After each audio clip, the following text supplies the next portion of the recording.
지금부터 설명회를 시작을 하도록 하겠습니다. 자, 일단 우리가 이제 제 앞에 앉아 계신 우리 학부모님들이나 학생들은 제도련을 일단 생각을 하고 있다. 저희가 그렇게 본다면 일단 제일 먼저 해야 되는 얘기는 수능 국어가 뭐가 달라지는가, 이거부터 얘기를 해야 될 것 같아요. 일단 미대 입시에서 너무나 중요한 게 이제 수능 국어라는 과목이 됐고요. 이 과목에서 우리가 무엇 때문에 올해 수능에서 실패를 했는지 이걸 좀 잘 봐야 될 것 같고요. 그 다음 내년도 수능은 달라지는 면들이 좀 있죠. 그래서 이게 어떻게 달라지는가, 이 얘기를 좀 해보고, 그 다음 마지막으로 대비해야 되는 전략, 그거에 따라 저희가 준비하고 있는 것, 이런 것들을 보여드리도록 하겠습니다.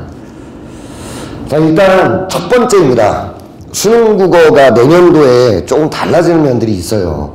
제일 먼저 생각을 해볼 게 화작과 문법이죠. 언어와 매체가 선택 과목으로 빠지게 됩니다. 이제 그렇게 되면 문학과 독서는 상대적으로 문항수가 늘어나게 돼요.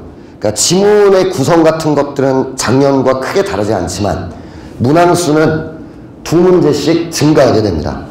그 다음 문학 같은 경우는 비평문이 출제가 됩니다.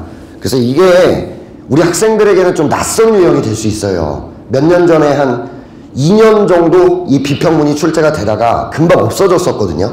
그래서 아마 낯선 유형이 되고 기출로도 좀 많이 접해보기는 힘든 유형인데, 이러한 유형이 추가됐다는 게 일단 우리가 생각해야 되는 문학의 변화가 될 것 같아요. 그리고 비록 2문제가 늘어난 거지만 사실 문학이라고 하는 파트가 차지하는 시간상의 비중은 조금 더 늘어날 것 같다라고 하는 게 올해하고의 차이점입니다. 독서도 마찬가지입니다. 세지문 체계로 출제가 되는 건 똑같지만 2문제가 증가를 하게 됩니다. 그러니까 한 지문에서 물어보는 게 더 늘어난다는 얘기죠. 그래서 정말 지문에 대한 이해도, 독해가 제대로 되지 않으면 좀 많이 힘들어질 수 있는, 오답률이 더 높아지고 이런 것들이 예상이 되고 있어요.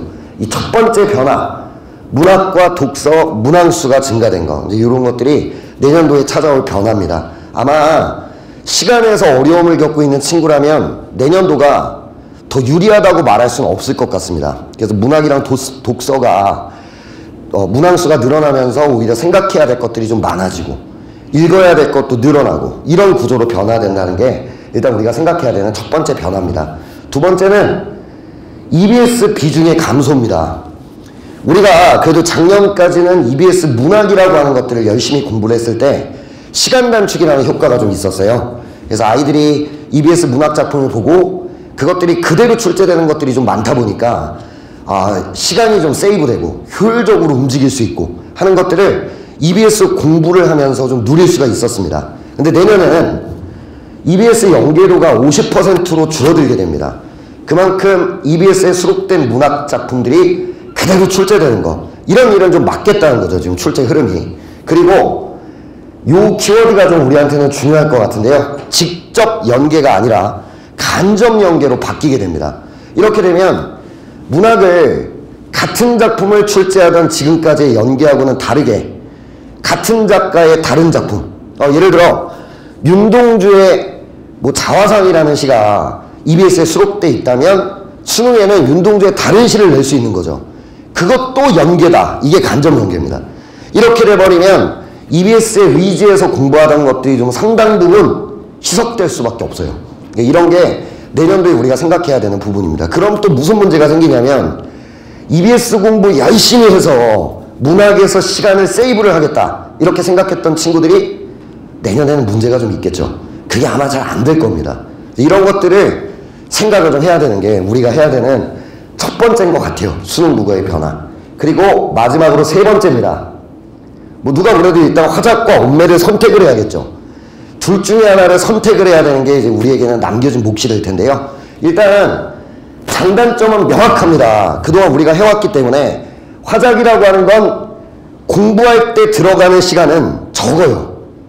최소화할 수 있을 것 같아요. 아마 작년에 우리가 만났었던 화작과 똑같기 때문에 그다지 어렵지 않습니다. 그런데 문제는 시험을 볼 때 글을 읽고 뚫어야 된다는 특징 때문에 시간 소요가 좀 많겠죠.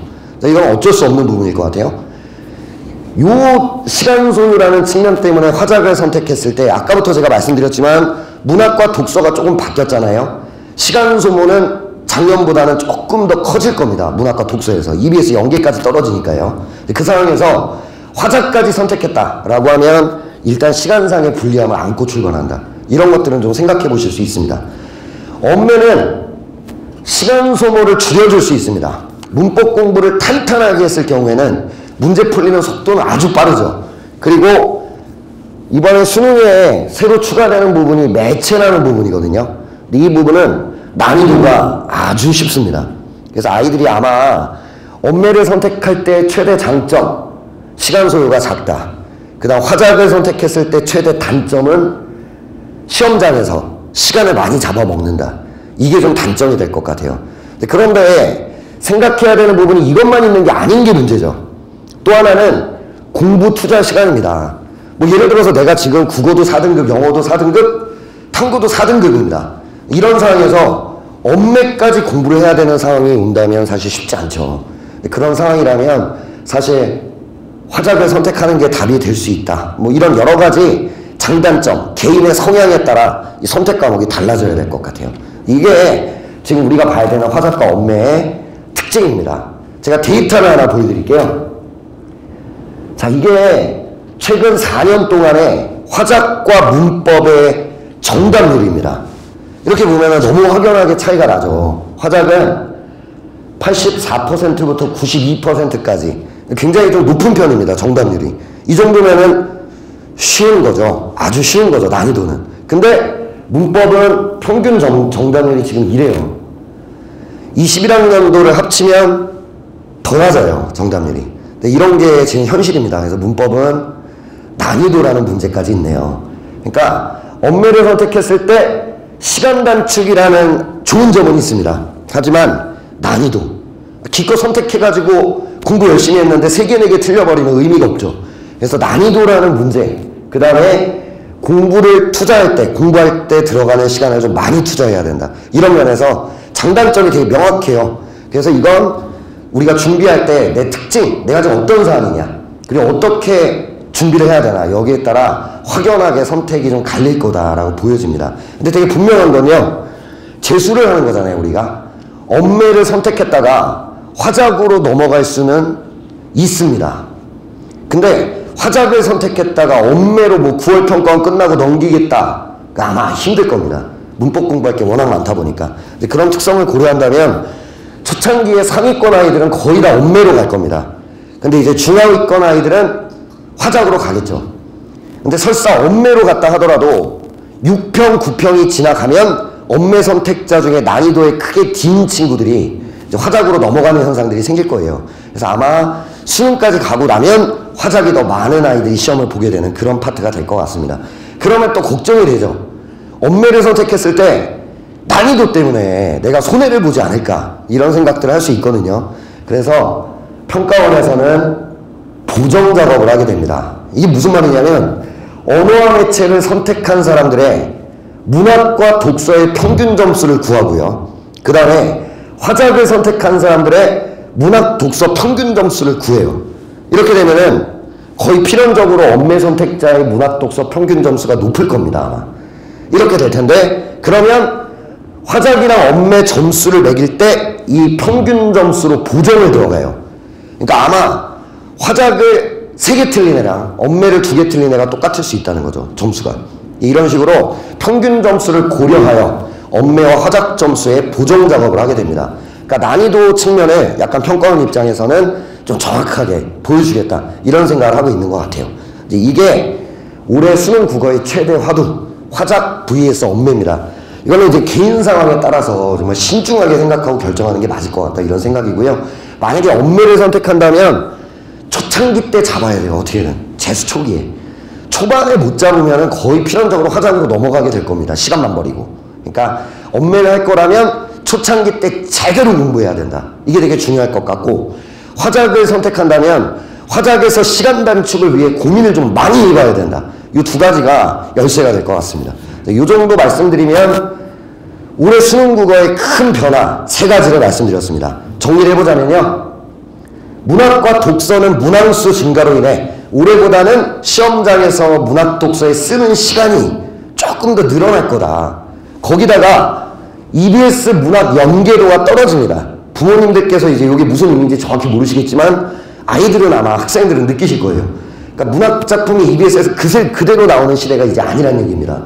그러니까 낯선 작품을 뚫어낼 수 있는 힘, 기출 분석의 중요성 이런 것들이 어느 해보다 높은 거죠. 그래서 문학 독서의 내공을 제대로 기르지 않으면 이기기 힘든 시험이 될 겁니다. 거기다가 화작과 언매라는 선택 과목은 언매가 여러모로 유리한 면은 있겠으나 공부할 때 시간 투자는 많이 들어갈 거다. 그래서 만약 언매를 할 거라면 3, 4월에 때려잡아야 됩니다. 그게 만약에 안 되면 언매를 선택했다 아마 화작으로 넘어갈 가능성이 높다. 그리고 화작을 하게 됐다면 공부를 안 해도 되겠다 이렇게 생각하지 말고 철저하게 기출 분석하면서 시간 단축할 수 있게 만들어야 돼요. 그걸 못하면 화작 선택한 걸 크게 후회하게 될 거다. 시험장에서. 이렇게 생각을 해볼 수 있습니다. 이런 게 올해 수능 국어의 변화다. 이렇게 보시면 되겠죠. 자, 그럼 어떻게 대비할 거냐. 여기에 대한 얘기를 제가 간단하게 세 가지로 말씀을 드리겠습니다. 일단 모든 답은 사실 기출에 있습니다. 우리가 수능이라는 시험을 본 지가 굉장히 오래됐죠. 그러니까 1994년부터 시작해서 지금까지 수능을 보고 있으니까요. 매년 6평, 9평 수능이라는 세 번의 기출시험들이 계속 늘어나고 있고요. 이것들을 제대로 공부해야 된다는 얘기는 학교에서도 들을 거고 강사들한테도 들을 겁니다. 근데 우리 아이들 중에 정말 기출 분석을 제대로 하는 아이들의 숫자는 생각보다 얼마 안 돼요. 근데 그게 문제가 아닐까 저희는 그렇게 생각을 합니다.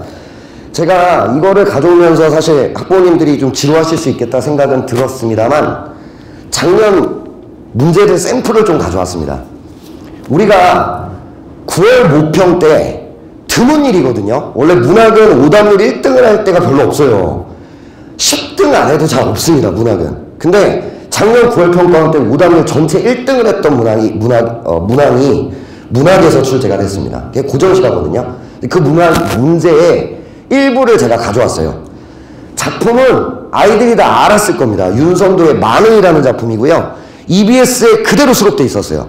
그러니까 이 작품을 해석을 못하는 아이가 없었을 거란 얘기입니다. 뭐 6, 7, 8, 9등급은 논외로 하겠습니다. 없었을 거예요. 공부를 좀 했다면. 근데 문제는 선지에서 이런 걸 물어봐요. 경험적 성격과 연결된 공간, 관념적 성격과 연결된 공간. 아이들은 해석을 할 수 있는데도 이 말이 뭘 뜻하는지 몰라서 무너져 버립니다. 선지 선택을 못해요. 그래서 틀려버리는 거죠. 이 문제를. 그래서 오답률 1등을 기록하게 됩니다. 70%가 넘었던 문제거든요. 그러니까 기출을 충실하게 공부를 했다면 지금 제가 노란 글씨로 표현을 해놓은 이 선지 표현은 이미 여러 차례 나왔던 문제예요. 나왔던 표현입니다. 근데 아이들은 그러한 기출 문제들이 여러 차례 출제됐음에도 불구하고 이제 이런 것들을 기출 분석하는 교훈을 얻지 못했기 때문에 또다시 높은 오답률로 아이들이 좀 안 좋은 결과를 만들어냈다. 이런 것들을 생각해 볼 수가 있습니다. 독서도 되게 마찬가지입니다. 그래서 이거는 좀 지루하시더라도 간단하게만 말씀을 드리면 이 모델링이라고 하는 애가 고유값을 설정하거나 수정을 한다 뭐 이런 얘기가 나옵니다. 근데 역대 기출에서요 고유값이라는 말은 너무 많이 출제가 됐어요. 기출 분석을 했다가 이게 무슨 뜻인지를 좀 기출 분석을 제대로 해놨던 친구라면 이미 여기서부터 얘가 무슨 말인지를 알아들어야 될 것 같아요. 그리고 렌더링이라는 단계는 관찰 시점을 기준으로 한다. 얘를 읽을 때 고유라는 말과 관찰 시점이라는 말이 반대 개념, 절대적인 것과 상대적인 것의 차이, 이렇게 어휘가 받아들여질 수 있었어야 될 것 같아요. 근데 시험장에서 아이들은 그걸 못하죠. 그래서 밑에 있는 문제를 보시면 풍선이 더 이상 커지지 않고 모양을 유지한 채 이러한 상황을 준 이유가 고유값을 안 바뀌었다. 이 얘기를 해준 거거든요. 근데 아이들은 이 적용에 실패합니다. 오답률 74%입니다. 이 문제가. 밑에 부분 볼까요? 점점 멀어지는 모습. 너무 깨끗하게 출제한 거죠. 관찰 시점을 기준으로 하는 렌더링이라는 단계에서는 값이 달라져야 될 것 같아요. 고유값은 달라지지 않고. 이렇게 연결을 해준 거거든요. 근데 아이들은 위의 지문을 읽을 때 고유값이라는 말이 눈에 안 들어와요. 그냥 눈은 읽고 있고 반응하지 못하는 거죠. 이게 얼만큼 중요한 키워드인지는 이미 기출이 다 보여줬는데도요. 그러니까 기출 분석이 제대로 안 됐다. 이런 것들을 우리가 좀 생각을 해봐야 되는 게 이번 수능의 교훈이었던 것 같아요. 좀 더 복잡한 건데 이거는 설명하면은 머리가 아프실 것 같아서 제가 다 하지는 않겠습니다. 1단락에 이 노란 글씨 같은 글자들을 정의를 해줬어요. 그리고 3단락이 우리가 말하는 중심 정보입니다. 근데 1단락에 사용됐던 용어들이 이 중심 정보를 이해하는데 아주 중요한 역할을 해주고 있어요. 그래서 이런 문제를 뚫어내도록 평가원은 출제합니다. 그럼 흐름이 이렇게 되는 거네요. 1단락에 나와 있는 용어들을 가지고 3단락에 이해할 수 있는가? 평가원은 이걸 요구했던 것 같아요. 되게 재밌는 게 이런 흐름을 가지고 있었던 지문이 작년 9월 평가원 때도 출제가 돼요. 그리고 재작년 9월 평가원 때도 출제가 됩니다. 그러면 여러분들이 이게 1단락을 읽으면서 이미 이 용어 정리가 어떻게 사용될지에 대한 감이 있었어야 되는 거죠. 기출 분석을 하고 글의 흐름을 제대로 봤다면. 근데 아이들은 1단락 따로 3단락 따로 반응합니다. 즉 이 문제가 A 부분을 읽고 풀라고 나오거든요. 그러니까 A 부분 3단락만 읽고 저 문제를 풀어요. 안 풀리죠. 1단락에 있는 용어를 활용하게 만들어 놓은 문제인데요. 근데 그렇게 보여줬던 게 이미 기출에는 여러 차례 있었는데요. 이게 우리에게 주는 교훈인 것 같아요. 나는 기출 공부를 어떻게 했는지를 생각해 봐야 된다는 거죠. 나는 제대로 했다. 그게 정말 제대로였는가. 이게 재수하는 시점에선 반드시 곱씹어 봐야 되는 부분이다. 이런 게 제가 드리고 싶은 말씀입니다. 두 번째입니다. 첫 번째는 기출의 중요성을 말씀드렸어요. 이번 수능국어 어려웠다. 이미 기출의 답이 다 있었다는 얘기입니다. 근데 난 기출 분석했다고 하면서 왜 그런 것들이 눈에 들어오지 않았는가에 대해 고민을 해봐야 되는 거죠. 치열하지 못했거나 제대로 못했거나 뭔가 있겠죠. 그걸 생각해낸다가 1번일 것 같다. 이런 얘기고요. 두 번째는 약점을 보완해야 한다라는 말을 써놨습니다. 제가. 굉장히 좀 이상한 일인데요. 아이들은 예를 들어서 탐구 과목에서 어디가 약한 걸 알았어요. 아, 되게 열심히 해요. 책 한 권도 풀고. 사회문화 도표가 안 돼요. 도표 특강도 들어요. 그 문제를 위해서. 근데 참 이상하게 국어가 더 중요한 걸 머리로는 알고 있는데 국어는 그러지 않습니다. 아이들이. 예를 들어 내가 독서 지문에서 경제 지문을 유독 못한다는 거 알았어요. 그러면 경제 지문 50개 풀어봐야죠. 분석하고. 근데 아이들은 하지 않습니다. 그리고 계속 와서 약하다고만 얘기를 해요. 아니 그게 그냥 이렇게 하면 돼. 이렇게 될 거라면은 누가 그걸 못하겠습니까? 근데 그걸 알면서도 아이들은 약점 보완을 위한 노력은 하지 않습니다. 그리고 약점은 개개인마다 다 달라요. 제가 대표적인 거 몇 개만 가져와 봤습니다. 시간이 부족하다. 뭐 요즘에는 거의 보편적인 현상인 것 같습니다. 그 다음 두 번째, 독서가 정확도가 낮다. 특정 독서 유형. 예를 들면 법지문이 나오면 난 반응할 수 없다. 머리가 굳어버린다. 경제지문 못하겠다. 그래프 나오면 못하겠다. 과학기술 정보량이 많으면 못하겠다. 논리학 지문 나오면 못하겠다. 다양합니다. 근데 그걸 잡기 위해 무슨 노력을 했는지 스스로 자문해 보라는 얘기입니다. 하지도 않고 약하다고만 얘기하면 그거 못 잡는 거 너무 자명하죠. 그런 게 우리가 생각해야 되는 특징이 나는 거죠. 그 다음 문학도 마찬가지고요. 뭐 고전문학이 약하다. 그래서 무엇을 했냐는 거죠. 그걸 잡기 위해서.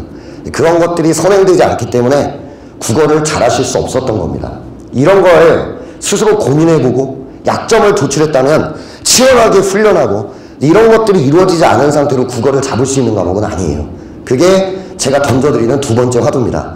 약점을 알아야 되고요. 그리고 그 약점을 극복하기 위해서 집중적인 훈련이 필요합니다. 세 번째입니다. 결국 혼자 하는 겁니다. 국어는요. 강사, 난 좋은 강사를 못 만나서 다 핑계입니다. 스스로 국어는요 한글로 이루어져 있잖아요. 사실 뭔가 대단한 지식을 배운다기보다는 강사들이 제시해주는 건 읽는 방법과 사고하는 훈련입니다. 그거에 가이드를 받았다면 그 다음부터는 내 몫이에요. 아무리 좋은 수업을 들어도 스스로 기출 분석하지 않으면 절대 늘지 않는 게 국어입니다. 그런데 우리 아이들은 물론 입시의 한계일 수 있어요. 수시 대비를 한다고 수능 국어가 석 달 쉽니다. 잘 될 수가 없죠. 수능에서 성공한다 해서 힘든 일인 것 같아요. 그렇게 뚝뚝 끊어지고 물론 작년까지 어쩔 수 없었던 부분도 있었을 거예요. 중간고사 가야 되니까 수능 국어 공부를 할 수 없었다. 또 기말고사 봐야 되니까 뭐 또 수시를 준비해야 되니까 이러다 보면 국어는 사실상 고3 때 공부를 아예 안 하신 거에 가깝다 이렇게 생각을 하셔야 되는 거죠. 그게 우리가 좀 해야 되는 생각인 것 같아요. 결국 혼자 치열하게 분석하고 읽고 생각하는 훈련을 해줘야 되는데 과연 여러분은 하셨는가 라고 하는 게 제가 던져드리는 세 번째 화두입니다. 이 세 가지를 이뤘을 때 국어 성적은 오를 수 있는 것 같아요.